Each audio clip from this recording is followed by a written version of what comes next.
the Baen Free Radio Hour.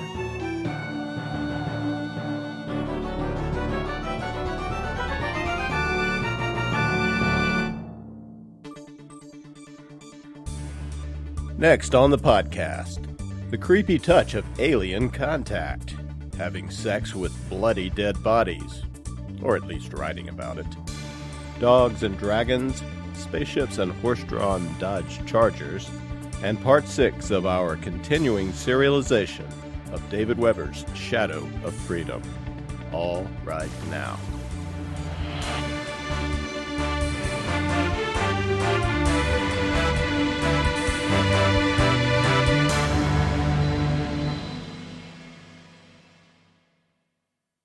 Welcome to the Baen Free Radio Hour podcast. What an honor it is to have you along. Coming up is our interview with Baen author Charles E. Gannon. Chuck has a new SF novel just out called Fire with Fire, and we'll talk with him about that. Then David Drake will provide our writing suggestion for the podcast, and this one is a doozy and a half. All I can say is you're going to love it. If you like really gross and disgusting stuff, that is. And finally, we have part 6 of our continuing serialization of the audiobook of David Weber's monumental science fiction novel, Shadow of Freedom. First, though, the news. Here's a bit of publishing trivia. Not everybody notices how the publishing cycle goes, nor should they necessarily care. But if you are an observant sort, you'll see that we put out a batch of books at the start of every month of the year. These will include some absolutely new titles you haven't seen before, usually in hardcover or that hardcover-sized trade paperback format. The smaller-sized paperbacks are called mass-market paperbacks. Now, Baen occasionally puts out a mass-market original, that is, a never-before-seen title in mass-market. But usually, mass markets are the economy-sized editions of a book for the general reader. So April mass markets have been released for a whole month and are doing quite well out there in the wild by all reports. These are some great science fiction and fantasy titles, and they include Galactic Courier, which is part of Baen's reissue of the collected John Grimes space opera novels of the great A. Bertram Chandler. Also just out is 1636 The Kremlin Games by Eric Flint, Paula Goodlett, and Gorg Huff. This particular entry in the Ring of Fire alternate history series came off really well and is one of my favorites. And finally out now is a wonderful high fantasy with great world building and winning characters. This is Dog and Dragon by Dave Freer. We're going to talk to Dave on the podcast next week. That is, if the wallabies don't eat him first.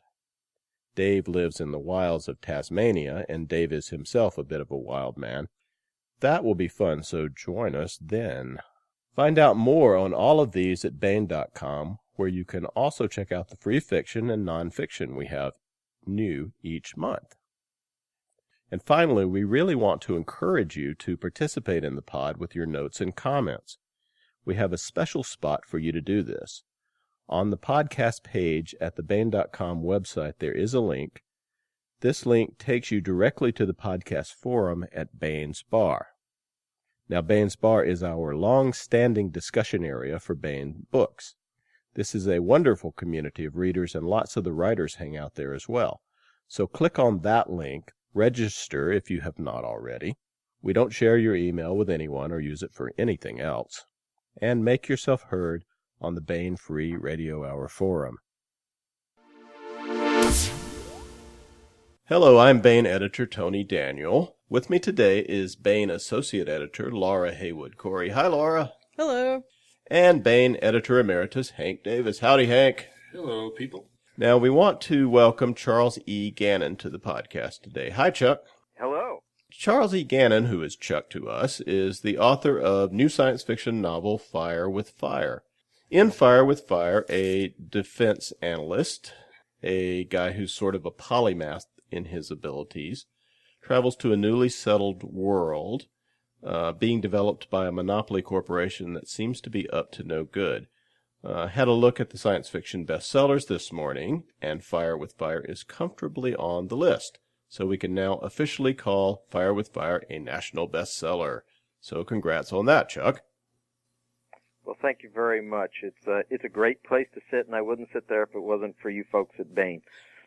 And Chuck is also the co-author of several other Baen books. These include Starfire series entry Extremis, written with Steve White, and the best-selling Ring of Fire series alternate history novel 1635, The Papal Stakes, co-authored with Eric Flint. That is out now in hardcover and will be in mass market in the fall of this year, and we'll definitely want to ask Chuck and Eric Flint about that experience of co-writing that novel in a later podcast. Chuck Gannon also happens to be a multiple Fulbright scholar, and since a portion of Fire with Fire takes place in Greece, we'll ask him if one of those Fulbrights was for study in that area of the world. Don't answer yet. We'll get to it. And Distinguished Professor of American Literature at St. Bonaventure University. The Greek section of the book, Chuck, was one of your Fulbrights to that area of Sorry travel? to disappoint. Not at all. But they were in Europe, and if you'll notice, there's a lot of European perspective in the book, and it was invaluable to go and spend a lot of time in a various number of European countries, both North, Central, and Eastern Europe, and sort of I guess you could say walk in those shoes for a while and see the world through those eyes. What is a Fulbright anyway? A Fulbright was established after World War II by the Fulbright-Hays Act, and essentially it was, although it has a lot of idealistic components to it, very genuine, it was also a sort of Cold War device in the notion of putting American scholars out into the world as sort of unofficial ambassadors, and in reverse, bringing scholars from other countries over to the United States. And you might call it essentially a sustained cultural offensive. And it was a pretty effective one. There's a lot of sort of apocryphal tales that surrounded about the fact that Fulbright scholars were spies or covert operatives or this, that, or the other thing. I think very little of that is true. I will say that. But you couldn't tell us the embassy. If it were, you couldn't tell us if it were true, could you, Chuck? Well, I'm not disposed to currently respond to that question at this time, and if I was, I would. Yeah, right. No problem. So I'll rehearse that at a later time in front of the congressional subcommittee. But it is true that you go to embassy parties, and sometimes you're approached in ways that your nation's own official representatives are not, simply because they know they might not be getting a party line from you, and they always suspect that they're going to be getting a party line from consulate or embassy personnel. Right, because you're a free agent of sorts, I suppose. Free agent. An ambassador of scholarship, as it were. So, all right, Fire with Fire. This is a fun book, a bunch of cool science fiction ideas in play here. One of them is Alien First Contact. The problem is that we don't want to reveal too much of the plot of the book, since a couple of revelations are kind of key to that plot, and I don't want to spoil anything. So let's talk about your approach to that question in general. I think it's safe to say that at least in Fire and Fire, you aren't part of the aliens are far above us as they are above God sort of crowd. What is your take on this, at least within the book?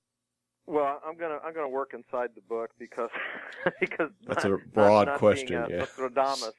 Yeah, I'm not. I haven't the temerity to think about that in real terms. But when I sat down and I wrote this, and there was a lot of futurism that went into the projection of the world and economy and population and things such as that, and it follows its own laws. I'd like to think pretty tightly. One of the things I did try to ask myself is, how would we really handle alien first contact? What would that look like, sort of on the official line, on the official end of things? And of course, what sort of aliens are we likely to contact? Well, that's a pretty wide question, obviously. But the one I wanted to deal with, I'll go at this from a sort of blue sky take, which is that I think that, are they going to be like gods above us or much more comparable to us? My answer would be, I suspect there's a sliding scale. But I tend to suspect also that those that are most close to us are the ones that probably will have the most reason and the most interest in contacting us. That makes sense. And there's a variety of reasons for that. My basic sort of frame for this is that a million years are nothing in terms of the evolutionary history of the universe as we inhabit it right now, and a million years are enough time for gods to rise and vanish. But there are reasons, and I think once a race has gotten to the point where Clarke's axiom of sufficiently advanced technology is indistinguishable from magic, I also begin to wonder, why it is that they'd be in contact with us anyhow, and would we even know it if they were? On the other hand, I think there potentially are a lot of reasons for folks that alien folks who are about at our level might be very interested in sort of checking in on us, and particularly when, and this is the trigger factor in Fire with Fire, when we expand into the stars. When you can't do anything except for to your own backyard, the neighbors might or might not be concerned with you. Well, when you start being able to mess around in their backyards, then it becomes necessary to sort of probably acclimate people to the notion that there is a community watch and a community standards committee and all that business. So that's part of the motivators here. And some of the things that I get to have fun with playing here is I explain the Fermi Paradox as a kind of, I guess you'd say, a radio version of Star Trek's Prime Directive. Maybe we should. Let's characterize the Fermi Paradox just so people that don't know what it is. Oh, okay. Right. The Fermi Paradox is really briefly, Enrico Fermi says, so if the universe is filled with intelligences, why aren't we hearing them? They would have radios, and even if they don't use radios anymore, they would have used them for a long time. Well, there are problems with the Fermi Paradox to begin with anyhow, in that it seems increasingly, as we look at the science of it, you might not actually get a solid pattern. You might not get a recognizable signal based on a variety of distortive effects, range effects, things like that. But for sake of argument, let's assume that that you could, and therefore there's this question standing before us, which is if the universe is inhabited, why haven't we heard somebody's calling cards or laundry list or something like that being broadcast in our direction? One of the things that I come up with here is that there's a kind of radio version of what the Star Trek Prime Directive, and what I mean by that is, imagine how our culture would have changed if the first time we turned on a crystal set, we heard these patterns, which then within 15 years we identified were coming from that part of the sky, and actually were decipherable messages. If you think about how the world's history might have progressed from having pretty clear knowledge of having interstellar neighbors at, let's say, 1925, I think they'd have been the Roaring Twenties for other reasons. This would be a huge cultural impact, possibly dislocation, possibly fear. So that sounds like a really great idea for an alternate history. Actually, maybe you should write that one, Chuck. Actually, see, now I can't talk about that because it would be a spoiler. But there's a very big arc at work here, and not all species, let's say, had the advantage of, if you will, missing the keyhole. And what I mean by that is, if you think about the time, and we don't know what this is going to be, but here it's about, we get interstellar drive briefly, shortly after the dawn of the 22nd century. So you're talking about 200 years, give or take, from radio to interstellar flight. Let's multiply that by 5. Let's say it's 1,000 years. Still, that's a very short period of time when you think about it. In other words, if Species X develops radio in year 1 and gets out into the cosmos in year 1000, and immediately somebody says, okay, well, let me introduce you to the neighbors, and here's rule 1. You don't freak out the neighbors who haven't joined us yet by broadcasting, we're here, we're here, we're here. We let you do it because we couldn't interfere with you, but you've really got to cut that out now. And I'm obviously shorthanding this very heavily. But if you're a species that is not listening to the right corner of the sky, so to speak, at the right time, a very narrow band of time, really, as anyone measures time, you won't hear anything. because you'll go from a species will go in probably a fairly brief period of time from industrialization to interstellar capability. If you can get to the stars, it's probably at least the model I'm working with here is it's not a 10,000 year trip to do that. When I say trip, I mean a journey across the slopes of human development that take you there. So if you're not listening in that narrow period of time, corrected by distance and speed of light, you're not going to hear anything. So that's some of the fun that I have. Yeah. The species that got FTL would also get a knock on the door saying, "You better be quiet now." Yeah. Without going too far into the story, because then there are some cool things that happen that people will know are coming. Let's put it like this. First contact involves many different things, and it involves choices as well, or maybe instead of compulsion.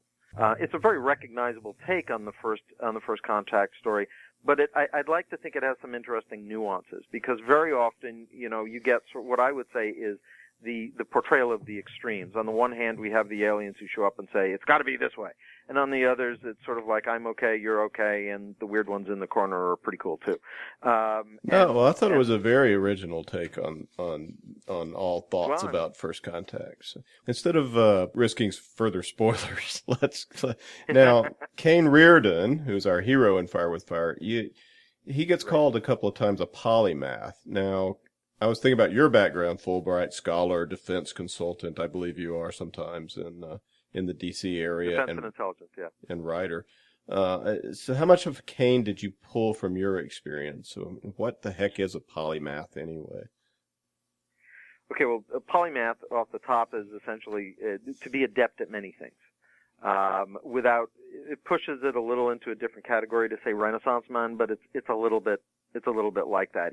Renaissance man usually suggests sort of cultural achievements in the sense of, you know exactly what fork to use when the second course of dessert comes. And that's not what a polymath is. A polymath is strictly on the ability level of things. How much did I pull from my own experience?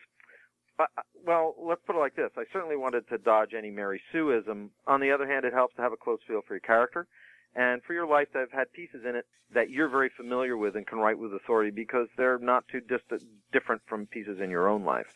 But I don't think that sort of parallel is essential, and that actually was probably not the primary driver here. Well, I like the way that you have him. I like the way that you have him several times be the guy. His particular talent is being able to pick out things other people just don't notice, right? Yes. That tendency to see details is related to one of the ways polymaths approach the universe, which is, if I can pull in a couple of topics here. My work with Sigma, science fiction fans, and Where's the Box? Okay, I'm going to pull these three things together. I'm a member of Sigma, which is our creator, Arlen Andrews, calls science fiction in the national interest. That's where a lot of my consultancy has come through, and we basically do at least one pro bono. If folks in various agencies, Pentagon, NASA, DHS, others that I'm asked not to talk about, not because I did anything super cool, but because they say it's better for you not to talk about it. One of the reasons we're there is because they are, as one of them said, we brought you in because you're able to think outside the box, right?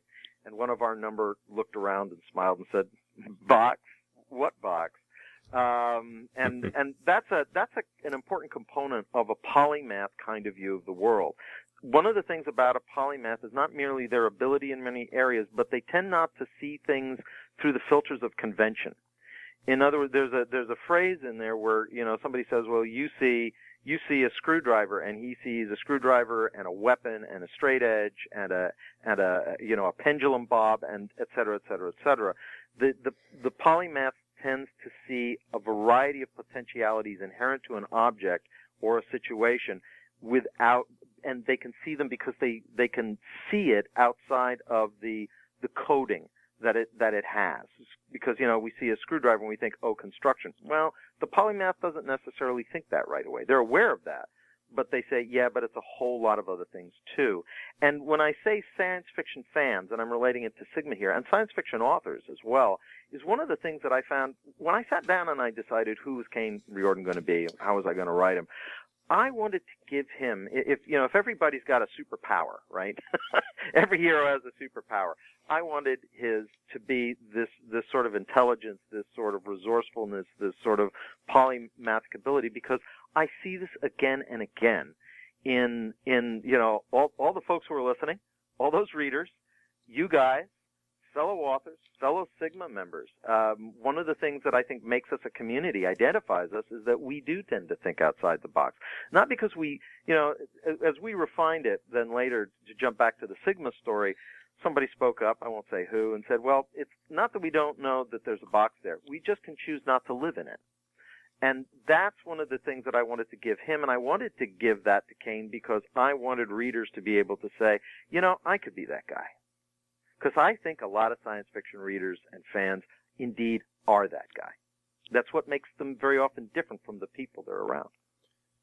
Yeah, definitely. He's a very winning character, very identifiable, and a guy that you want to be like, even if you're not. And a lot of, like you say, a great many science fiction readers are that guy as well.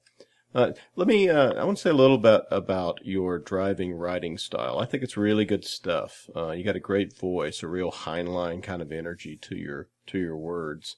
I noticed this a while back in a short story that was by you in the Going Interstellar anthology Baen had out last year. The story is called Lesser Beings, I believe. And it's about, well, I don't want to say what it's about. The story is available by itself online, by the way, at baenebooks.com, as part of the samples chapters in Going Interstellar. Definitely check that out. Do you want to talk about the genesis of that story a little bit, by the way, Chuck? Sure. Thanks again to the folks at Baen who apparently said to Jack McDevitt, talk to this guy Chuck Gannon. And Jack McDevitt, who I knew already, got in touch with me and said, do you want to write a story for Going Interstellar? And the basic premise of Interstellar was, excuse me, let me take that again. The basic premise of Going Interstellar was that the notion was there could not be any FTL. It had to be slower than light technology, and it had to be a technology that we had some vision of right now, that we could at least reasonably theoretically project. So pretty much you went from antimatter down to fusion to solar sails to nuclear to et cetera, et cetera, et cetera. And not all it's paired. It's stories that are paired with science essays as well. And that's right. You're right. That's exactly where I was going. Not everything in the book was fiction. A lot of it was nonfiction, very, very hard SF, hard science speculation about these drives. And so I took on fusion, and one of the things that I wanted to do with it was I wanted to look at one of the ways in which humanity might actually use this to evolve a solution to if you might call it wars that got to the point where it was going to be either mutual extermination or one group could leave. Now that sounds like a fleet of arcs. That's not the way it works out. You'd have to see the way the society is portrayed. The part of the society, quote, that matters is a very small tip of the class structure iceberg, which is part of the I guess you could say what makes the characters in the society, I would say, very questionable in terms of emulation. Now the thing that I have to say, so essentially you've got people who lose wars and they go from, they're kicked out.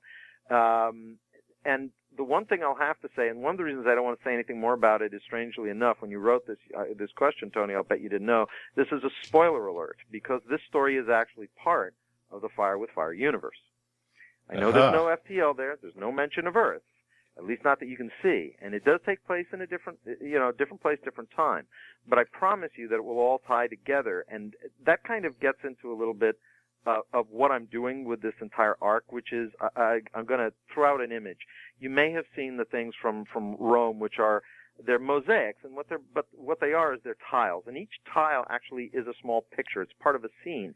If you get the tile itself, you say, oh, that's a pretty little gazelle in a field. But then what happens is you stand back and you look at all the tiles, and you realize that you have this immense, if you will, mosaic mural in front of you that tells a much greater story than is told or represented on any given one of the tiles. This is a tile. It will fit in later on, and that's all I'm going to say. Well, that is Heinlein-esque in a way as well. You say Heinlein. I have to tell you, You say Heinlein. Every time I hear that from anyone, I get a singular rush hearing that, because you're talking about probably the person who set me off on this course to begin with in a whole lot of ways. And he was a huge influence, and gaming was too.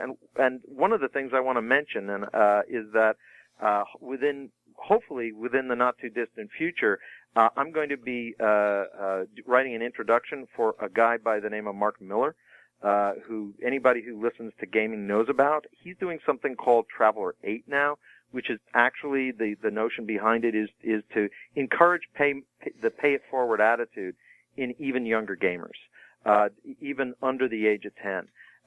And that's certainly what happened to me. So, when I hear somebody say Heinlein, and I think, my gosh, the person I admired, I'm being compared to at all, that's a huge, huge rush. Well, it's well deserved. I think I just figured out where Lesser Beings fits in with Fire. Does it have something to do with those stone structures on Delta Pavonis 3? Just asking. Yes and no. Oh, yes and no. Great. Thank you, Chuck, for that answer. They have something to do with why they're ruins. All right. No more. All right. Now, Fire with Fire. Fire with Fire ends with humanity in a rather precarious political balance, both within and without, at the end of the book. Don't want to say too much about the finale here, but Chuck, you leave us wanting a sequel to find out what happens. Are we going to get one? I think you've answered that. I guess from the conversation we've just been having, it's pretty clear that I sure want you to get one. The sequel, I should say the next in the series, is already in first draft, and that's. I kind of cheated because I've been working on this, mapping both the arc of the entire story as well as writing the individual novels for a long, long time. The second one is probably going to be a little bit different in its structure. And what I mean by that is some folks have said that the first one, Fire with Fire, reminds them sort of Born Identity meets Winds of War. It's a lot of intrigue. There's no war on the table per se just yet. The second one, which is titled Trial by Fire, I would say that one is more like The Longest Day meets Tora, Tora, Tora. And all the questions in Fire with Fire are answered in that book, but there's a catch, and the catch is this, that getting each of those answers is pretty much like cutting the head off of a hydra. Getting the answer spawns at least 2 more questions. So, well, and they'll all be handled in the mosaic. Once the mosaic is complete, all the answers are there. Well, very good. So we'll be seeing lots more from Chuck Gannon. I believe you have a story also in this summer's Honor Harrington anthology, Beginnings. Yes, I do. And that one is called By the Book. It's kind of a departure for the series in that it deals with a segment of time very, very early in humanity's experience with spaceflight. Again, slower than light. This seems to be an area that I'm called in to work on a bunch of times. Long before any of the political organizations and issues and battles and wars that most of the series, the Honor Harrington series, has dealt with are even foreseeable, much less taking place. And that was a lot of fun for me because it all takes place in this solar system, and gives us a chance to connect, if you will, our current day, this very century, with the future of the Honor Harrington universe in a very immediate and tangible way. And I think that Baen readers are going to find some of the, I will call it the political and cultural considerations in the book, very provocative and interesting. Oh, very cool, very cool. Look forward to that. So, Charles E. Gannon's Fire with Fire is at booksellers everywhere now. It's fast-paced, idea-driven science fiction. Check it out. And thanks for being with us, Chuck. As always, it's a huge pleasure. I look forward to talking to you all again soon. We like to ask Baen writers for a weekly writing suggestion for our listeners. Now, this can be whatever you want, and it's usually a seed crystal for a developing writer to take and shape into a piece of work. The result could be a paragraph or two, a short story, or heck, even a novel. The caveat is it should be something doable in a week. Listeners can post their work and discuss this on the podcast forum at Baen's Bar. You can get there directly from the podcast page at Baen.com. This time we have something special from David Drake. While Dave sat down with us not long ago for an interview, between takes he began to tell a most fascinating story that turned into a great lesson in how to handle editors. Some editors. We decided to turn it into the writing suggestion for this podcast. David Drake is probably best known for his military science fiction, which includes his Hammer Slammer series of science fiction novels and his Republic of Cinnabar Navy series. The latest RCN series entry is The Road of Danger, just out in mass market paperback from Baen. Now that you're in the know about pub dates and mass markets and such, that was a February book. Other Drake series include his co-written General series, which continues with The Heretic out in hardcover this month, April, so it's brand spanking new. This one was co-authored with Dave by yours truly, Tony Daniel. Here is Dave's story, followed by a writing suggestion. Screwing Bloody Dead Bodies, Yes. The title of my novella for Betsy Mitchell. That's a really funny story. Didn't you, you were trying to screw with her and... Oh, I and did. I did. I might even do for a story. No, she was doing a collection of 3 author anthologies.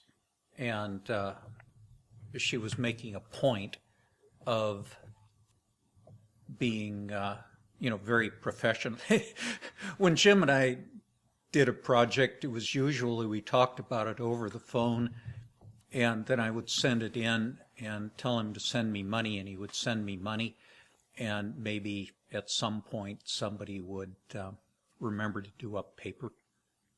And this was kind of a nightmare. That's kind of the way Baen still does. Yeah, well, hey, it works really well, if you trust each other. Everybody trusts. But it's also kind of a nightmare for somebody coming in later. And Betsy Mitchell had been managing editor for Analog. And so she was going to do it right.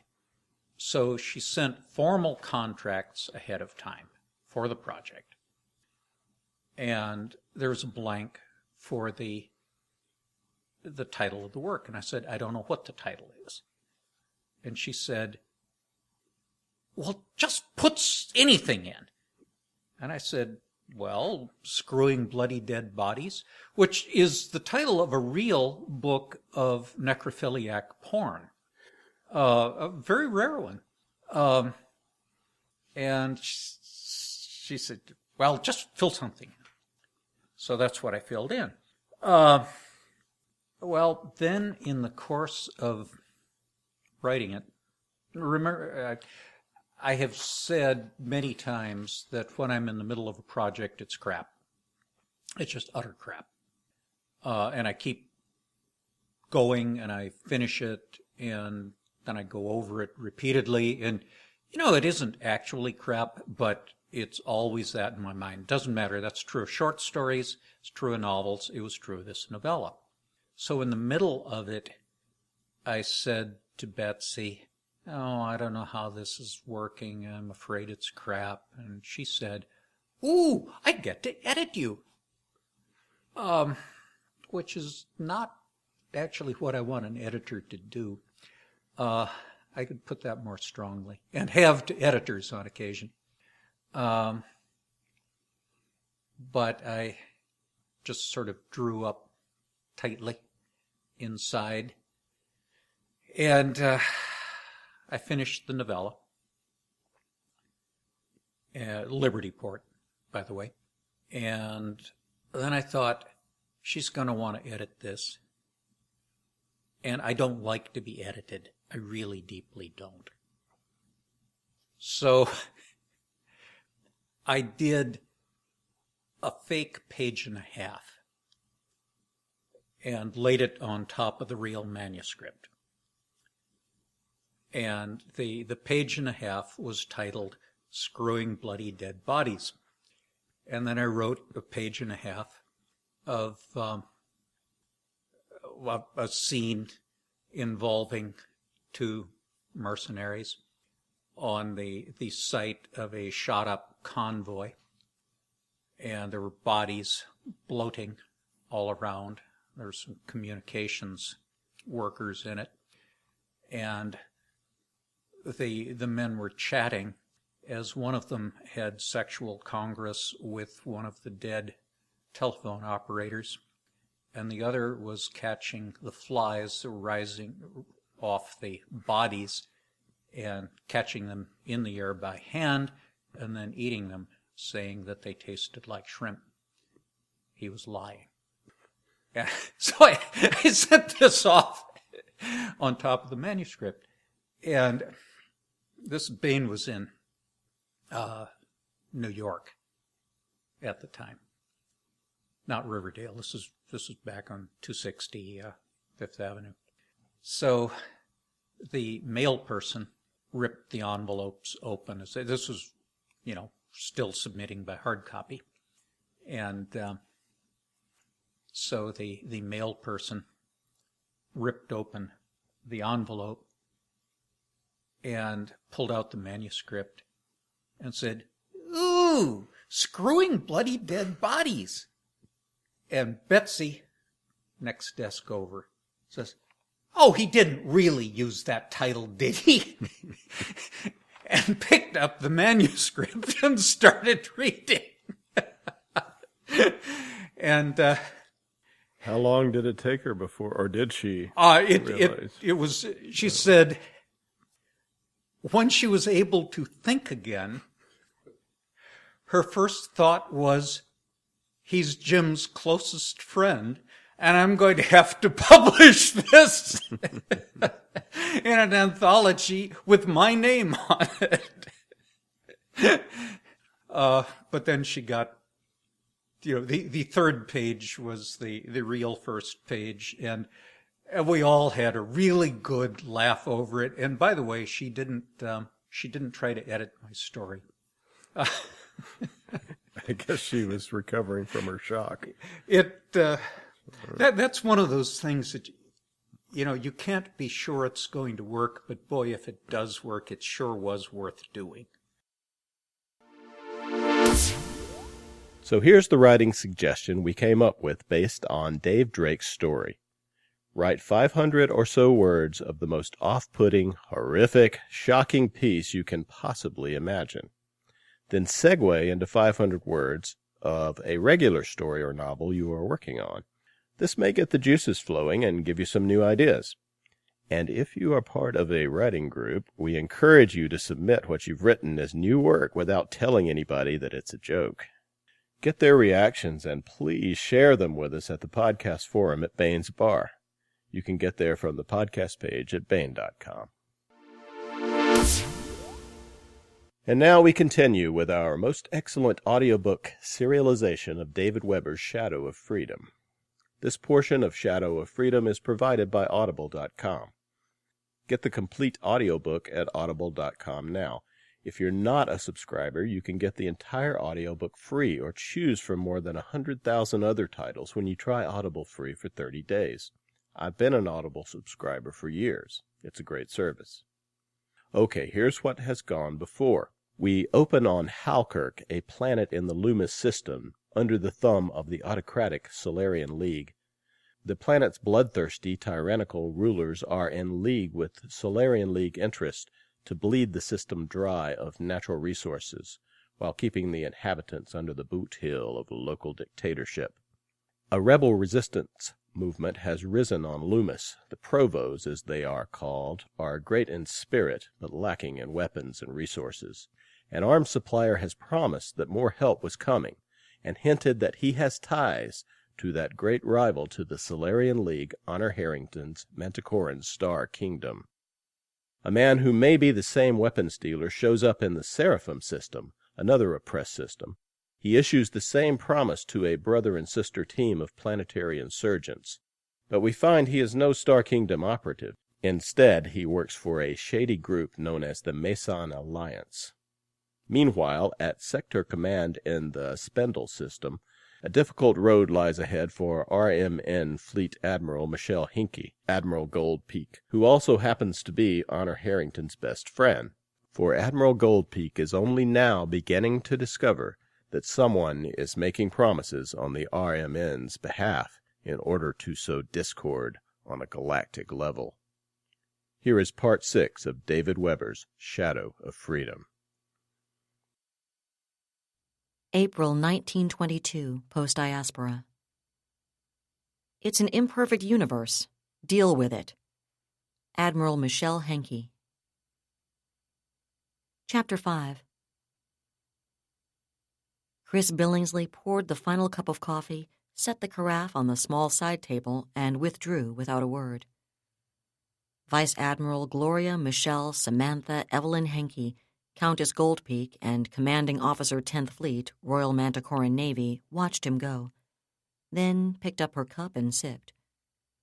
Other people were doing the same thing around the conference table, and she wondered how many of them were using it as a stage prop in their effort to project a sense that the universe hadn't gone mad around them. If they are, they aren't doing a very good job of it, she thought grimly. On the other hand, neither am I, because as near as I can tell, the universe has gone crazy. The first intimation of what looked like it was going to come to be called the Yamato Strike, because of the total destruction of the city of Yamato Crossing, had reached Spindle 26 hours ago. At that time, all they'd had was the flash message telling them the Manticore binary system itself had been attacked and that damage to the Star Empire's industrial capacity had been severe. Now the first follow-up report, with a more detailed estimate of the damage and the casualties, had arrived, and she found herself wishing the message transit time between Spindle and Manticore was longer than 8 days. She supposed she should be glad to be kept informed, but she could have gone for years, decades, without this particular bit of information. "All right," she said finally, lowering her cup and glancing at Captain Lecter. "I suppose we may as well get down to it." She smiled without any humor at all. "I don't imagine any of you are going to be any happier to hear this than I am. Unfortunately, after we do, we've got to decide what we're going to do about it, and I'm going to want recommendations for Admiral Kumalo and Baroness Medusa. So if any of you, and I mean any of you, happen to be struck by any brilliant insights in the course of Cindy's briefing, make a note of them. We're going to need all of them we can get." Heads nodded, and she gestured to Lecter. "The floor is yours, Cindy," she said. "Yes, ma'am." Lecter didn't look any happier about the briefing she was about to give than her audience looked about what they knew they were going to hear.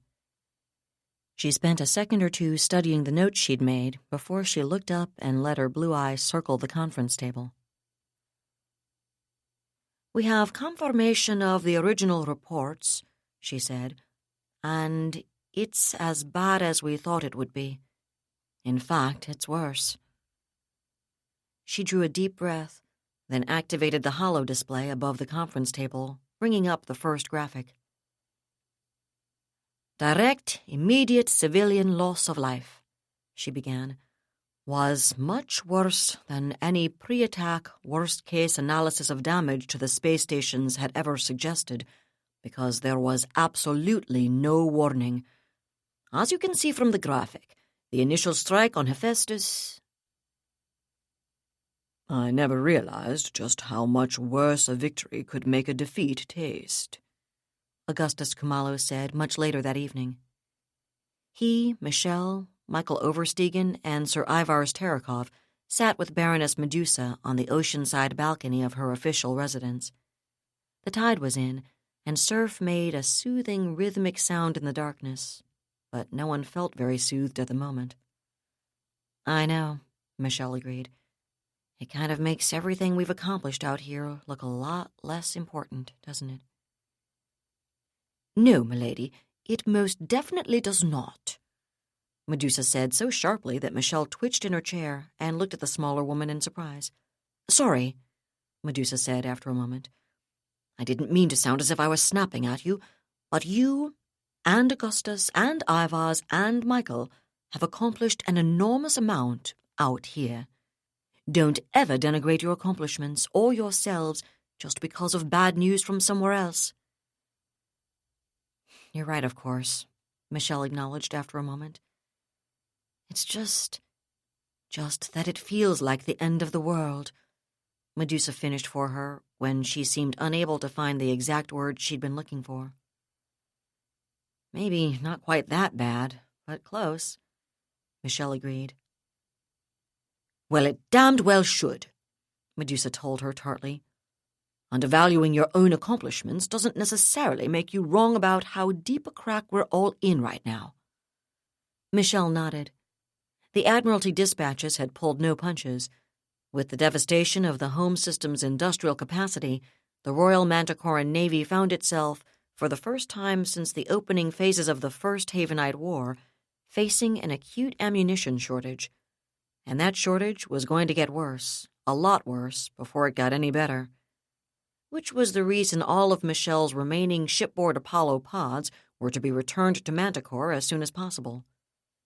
Given the concentration of Mark 16 armed units under her command, the Admiralty would try to make up for the differential by supplying her with all of those they could find, and both her warships and her local ammunition ships currently had full magazines. Even so, however, she was going to have to be extraordinarily circumspect in how she expended the rounds available to her, because there probably weren't going to be any more for quite a while. "At least, I don't expect anyone to be eager to poke his nose back into this particular hornet's nest any time soon," she said out loud. "Unless, of course, whoever hit the home system wants to send his phantom raiders our way," Kumalo pointed out sourly. "Unlikely, if you'll forgive me for saying so, sir," Oversteegen observed. Kumalo looked at him, and Oversteegen shrugged. "The Admiralty's estimate that whoever did this was operating on what they used to call a shoestring seems to me to be well taken. And frankly, if they were to decide to carry out additional attacks of this sort, anything here in the quadrant would have to be far less valuable to them than a follow-up knockout attack on the home system." "I think Michael's probably right, Augustus," Michelle said. "I don't propose that we take anything for granted, and I've got Cindy and Dominica busy working out the best way to generate massive redundancy in our sensor coverage, just in case, but I don't see us as the logical candidate for the next sneak attack. If they do go after anything in the quadrant, I'd imagine it would be the terminus itself, since I can't see anything else out this way that would have equal strategic value for anyone who obviously doesn't like us very much, and that, fortunately or unfortunately, we're just going to have to leave in other people's hands." Her uniformed fellows nodded, and Baroness Medusa tilted back her chair. "Should I assume that, for the moment at least, you feel relatively secure here in the quadrant, then?" "I think we probably are," Kumalo answered instead of Michelle. He was, after all, the station commander. "There's a great deal to be said for Admiral Oversteegen's analysis where these mysterious newcomers are concerned, and frankly, at the moment, the League doesn't have anything to send our way, even if it had the nerve to do it. That could change in a few months, but for now, at least, they can't pose any kind of credible threat, even against ships armed only with Mark 16s. "Good." Medusa's nostrils flared. "I only hope that sanity is going to leak out somewhere in the League before anyone manages to get additional forces out our way, or directed at the home system. "Any change in the escort's formation, Guns?" Commander Naomi Kaplan asked.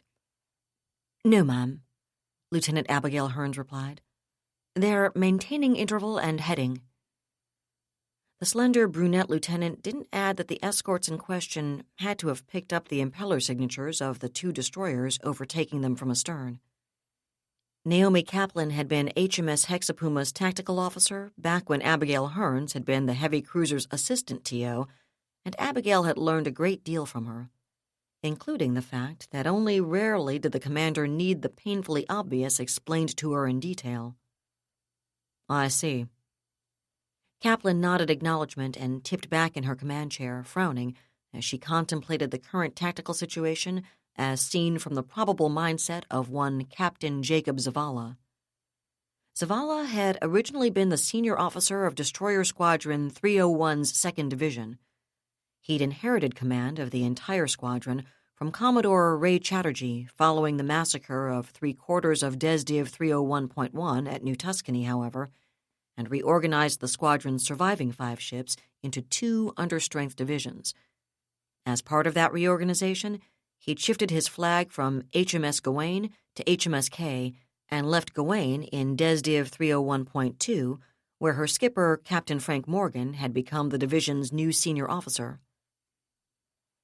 At the same time, K had been detached from Desdiv 301.2 and, along with Kaplan's own Tristram, now constituted a half-strength Desdiv 301.1. They'd been promised enough ships to make up the squadron's losses and bring both divisions back to full strength, but that had been before the Yamato Strike. Now it was anyone's guess how long they'd have to wait, or for that matter, if they'd ever see the promised replacements at all. Frankly, Kaplan didn't think it was likely they would. In the meantime, it seemed probable the squadron was going to find itself tasked for independent operations. Its Roland-class destroyers were big, powerful units, and the devastating long-range punch of their Mark 16 missiles made them ideal commerce raiders. They also made excellent convoy escorts, of course, but locating convoys in hyper was hellishly difficult, and the Talbot Quadrant's member star systems were already well protected against raiders once a ship dropped back into N-space. That meant Tristram and her sisters could be dispensed with in the escort role, which left them available for other duties. Given the fact that Manticore's confrontation with the Solarian League was likely to get a lot worse before it got any better, and given the further fact that the Madras sector's star systems were not well protected against Manticoran raiders, whatever frontier fleet might fondly imagine, it wasn't hard to figure out how Desron 301 was likely to find itself employed in the painfully near future. Hence the current exercise. "Why do I have a bad feeling about this?" Kaplan asked herself. I mean, there they sit, plodding along at barely 40,000 kilometers per second, slow, fat, dumb, and happy. Sure, they've got a pair of light cruisers to back the destroyers, but that's still no match for a pair of Rolands, damn it.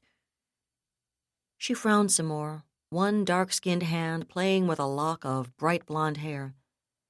On the face of it, there wasn't much the putative Sali escorts could do to stop Tristram and Kay from skinning their convoy like a Sphinxian prong buck. Kaplan's Mark 16s had over 3 times the reach of the SLN's Javelin-class ship killers, which meant she could destroy all of those Murchies without ever even entering their escort's range. Of course, a Roland carried only 240 Mark 16s, and accuracy would be significantly degraded at maximum range, even against merchant ships.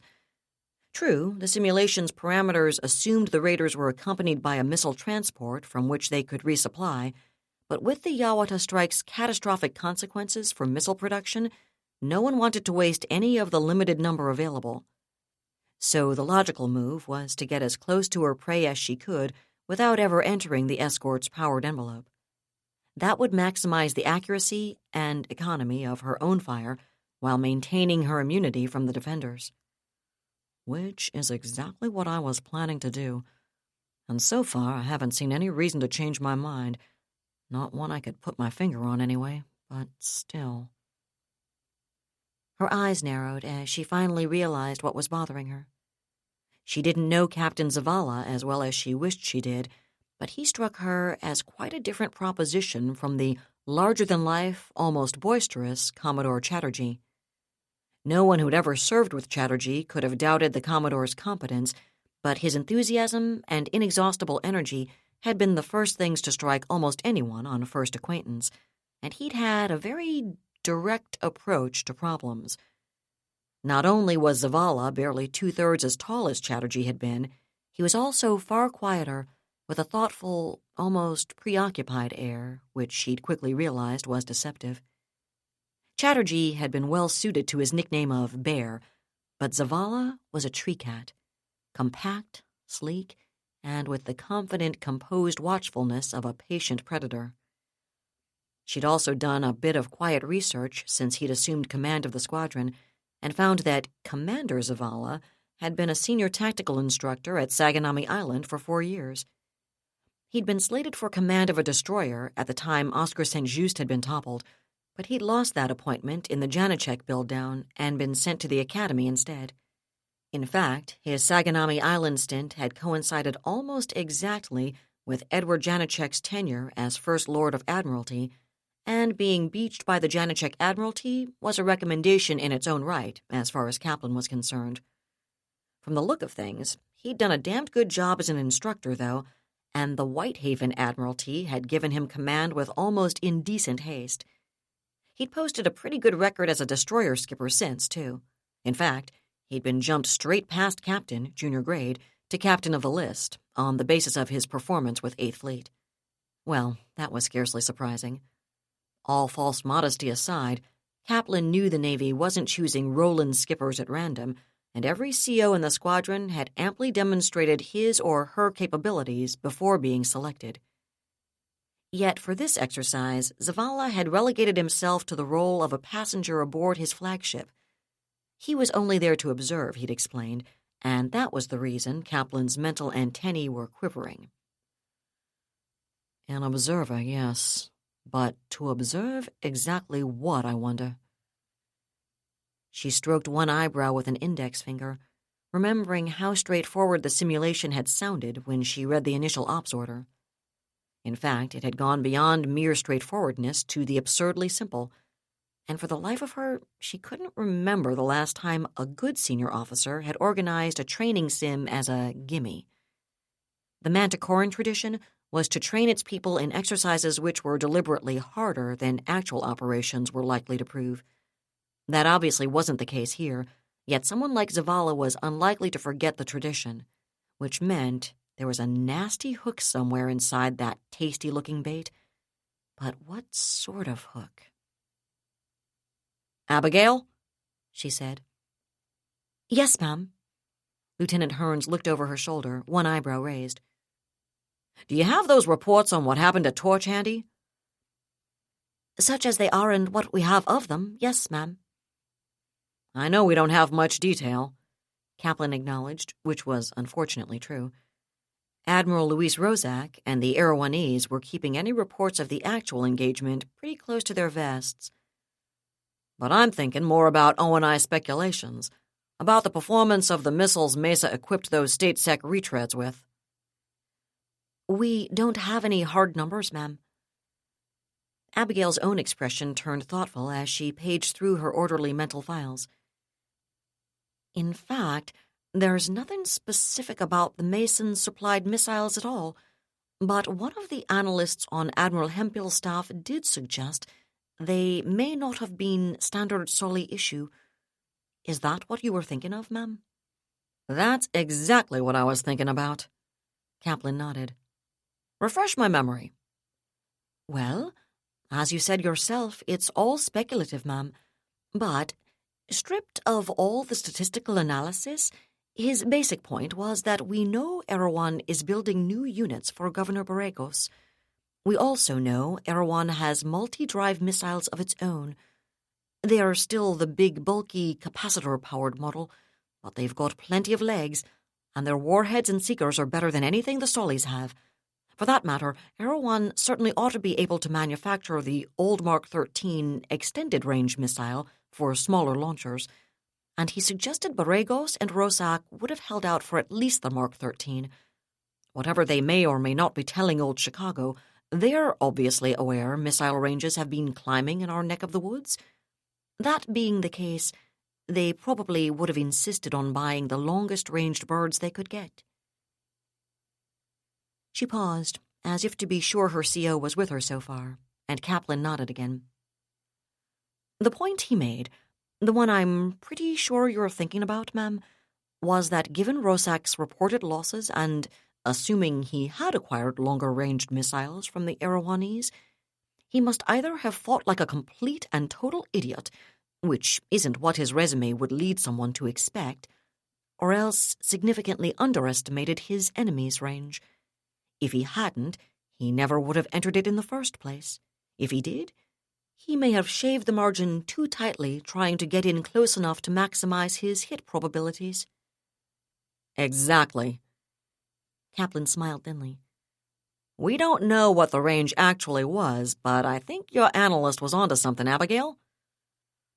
I admit it makes a lot of sense, ma'am, but we've gotten really good intel on the Solly's weaponry since Spindle. We haven't found any extended-range missiles in any of their magazines. For that matter, there's absolutely no reference to anything of the sort in their TAC manuals or the training sims we captured from them.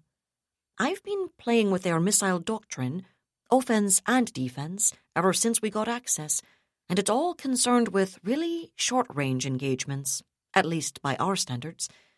And they obviously never saw the range of the Mark 16 or the Mark 23 coming at Spindle. I know.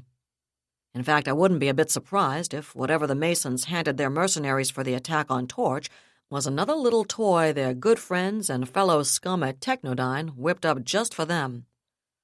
I'm thinking about those system defense missiles they surprised us with at Monica. Their gazes met, and Kaplan saw the same memory in Abigail's gray-blue eyes. The memory of how those system defense missiles had ravaged Ivar's Tarakov's Scratch Squadron and damned near killed Naomi Kaplan from far beyond the threat range Kaplan herself had projected based on known Solarian missile performance.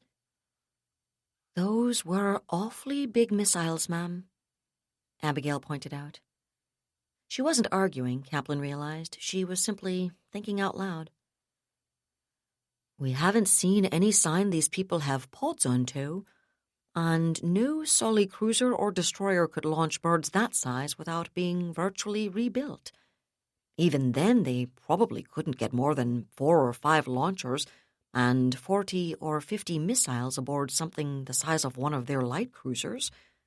And even completely ignoring the mass and volume penalties of launchers that size, I'd be surprised if one of their tin cans could squeeze in more than 20 birds that big on a good day. Agreed. But suppose Technodyne came up with something smaller that still offered a significant range increase over the standard Javelin. They wouldn't have to have the kind of legs we ran into at Monica to come as a nasty surprise to someone who thought she knew exactly what kind of range they did have. And somehow, I can't escape the suspicion that Captain Zavala may just have read the same reports and the same O&I speculation you and I read. In which case, I think we might want to consider the possibility that these foolishly overconfident escorts know something we don't about their missiles. I don't have any problem with that, ma'am, Abigail agreed with a smile. Of course, there's the little problem that we don't know just how much of a range extension Captain Zavala might have opted for, Kaplan mused out loud. Several of her other bridge officers were listening in now, and other smiles began to blossom. I think the simplest way for him to go about it would have been to simply double their effective range, she went on. Of course, he may have settled on some other multiplier just to be difficult, but their accuracy at any sort of extended range is going to be a lot worse than ours, unless he's decided to go ahead and give them Ghost Rider as well. It's always possible he's done exactly that, she reflected to herself. But let's be reasonable here. The idea is to make exercises difficult, not automatically suicidal. Well, unless you're Lady Goldpeak pinning back Admiral Oversteegen's ears, at least. She chuckled at the thought, but it was unlikely Zavala would have been quite as nasty as Lady Goldpeak. After all, the Countess and Oversteegen had something of a history, according to the rumor mill. 16 million kilometers, you think, ma'am? Abigail asked politely, interrupting her thoughts. Let's make it 17, Kaplan demurred. It gives us a little more of a fudge factor, and with Ghost Rider, we ought to be able to punch out Murchies at that range without wasting too many attack birds. Yes, ma'am. Abigail glanced down at her displays, lips pursed, then looked back up at Kaplan. I'll need 5 or 6 minutes to reconfigure my firing plans, ma'am. Well, by my calculations, it's going to take us another 3 hours to get to 17 million clicks, Kaplan observed dryly. I think we've got time. Used up quite a few missiles there, didn't you, Captain Kaplan? Jacob Zavala inquired testily. They don't grow on trees, you know, especially not now. No, sir, they don't, Naomi Kaplan acknowledged with a mildness which would have raised warning flags with anyone who knew her well. On the other hand, we did take out every one of the freighters without ever entering the escort's reach. True, but you could have saved at least 20% of your ammo expenditure if you'd closed another 5 or 6 million kilometers, and that still would have left you outside even javelin range, Zavala pointed out. Yes, sir, it would have, Kaplan nodded.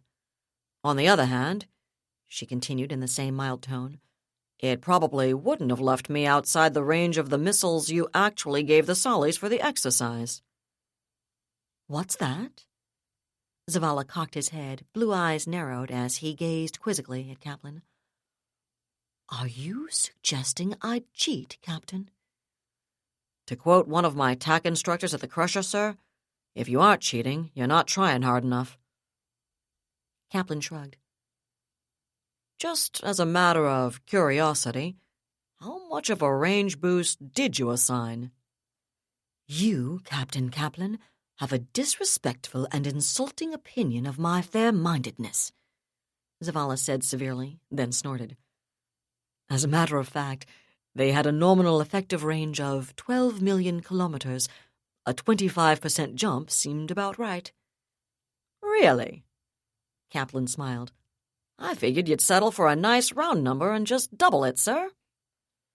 Now that, Captain, would have been underhanded, unfair, sneaky, and generally despicable, which is why I'll probably do exactly that to Captain Morgan's division when it's his turn in the barrel. Zavala waggled a finger in Kaplan's direction. And don't you go warning him either. Me? Warn him about it? Kaplan laughed. Oh, don't worry about that, sir. As a matter of fact, I've already bet him a bottle of Glenfiddich Grand Reserve that he can't match our score on the sim.